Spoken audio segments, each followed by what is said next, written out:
Welcome back to His and Her Homestead. Today I wanted to show you guys kind of our project we've been working on.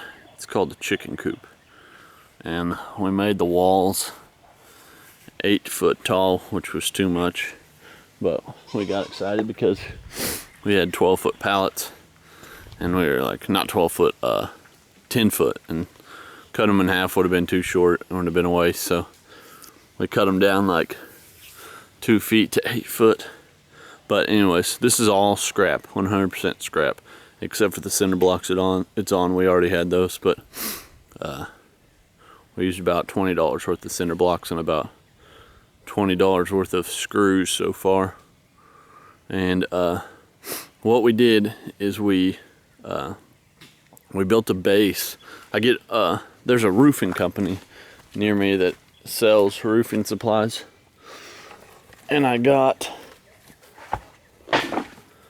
as you can see, a bunch of 4x6s that they use for pallets for steel building roofs. And I put those, and I made a frame, and I made them as long as I could make them because I just got crazy with it. But so those are, the whole thing's like 10 foot by 10 foot.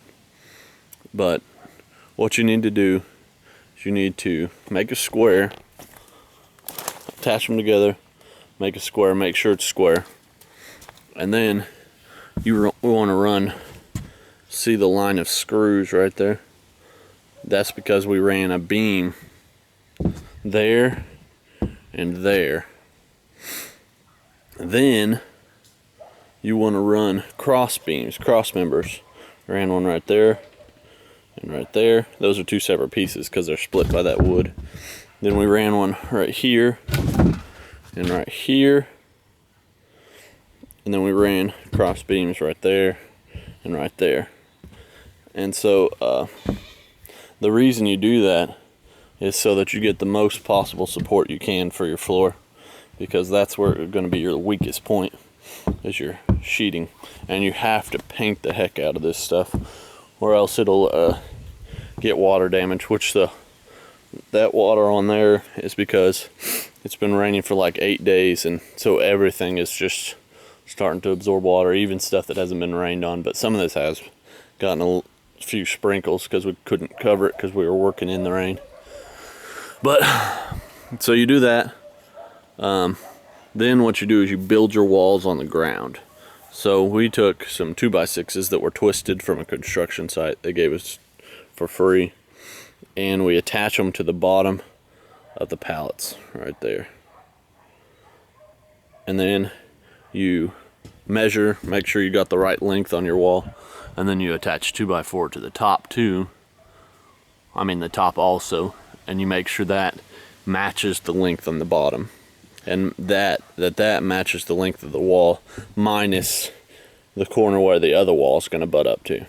So that may not make sense, but like you can look here and see we cut this wall 5 1/4 inches short so that our 5 1/4 inch pallets could butt right up against it. Then you tie them together with an extra piece of 2x4 on the top, and then that's it. You've got yourself a wall, 2 walls up. So you stand them up and you put a brace board attaching it to whatever side is the snug side, the side that it butts up to. Attach it, and then you put that overhang board on there so when you get the next wall up you can tie that together. And then on this side, our wall was already tied up on the other side, so we just put a brace board out that way and drove it into the ground and then screwed it into the wall right here. So then we're going to do the same thing over here, stand up 2 more walls, and then we'll have 4 walls. Then I'm going to put another wall right down this line here. So it's going to split the coop down to like 7 feet and 3 feet.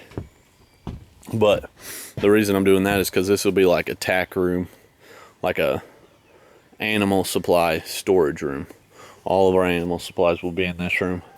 But we got metal sheeting still You can see some of it there. We'll have to piece it together, but that's no big deal. All you do is just make sure that the top piece overlaps over the bottom piece so that the rain keeps going down the sidewalls.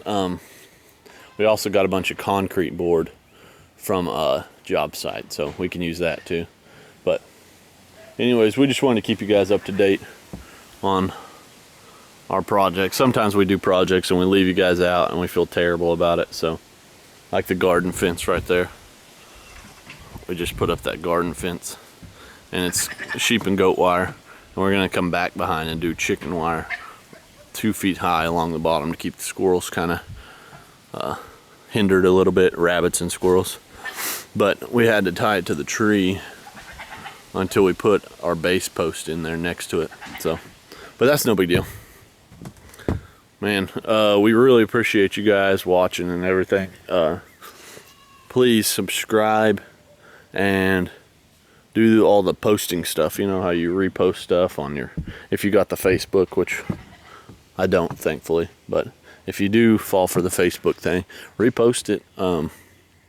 Get a couple more people interested, just because the more people that are putting stuff together like this and doing homestead projects, the less likely it is that somebody's going to come through and be able to outlaw this stuff, because there's going to be more of us to fight them. And also, if something goes bad, which not everybody that watches our channel is a prepper, but if something does go bad, the more people that are raising their own food, the longer will last, the better it'll be for everybody. So just do your best to get ready for that kind of stuff if you believe in it. If you don't, man, read up on it and just make sure that you don't believe it, because if you do believe it, once it hits and you hadn't done anything about it already, it's kind of too late. So anyway, sorry about the rant at the end of the video, because I know most of you guys just care about the chicken coop. But we'll see you guys later. Thanks for watching.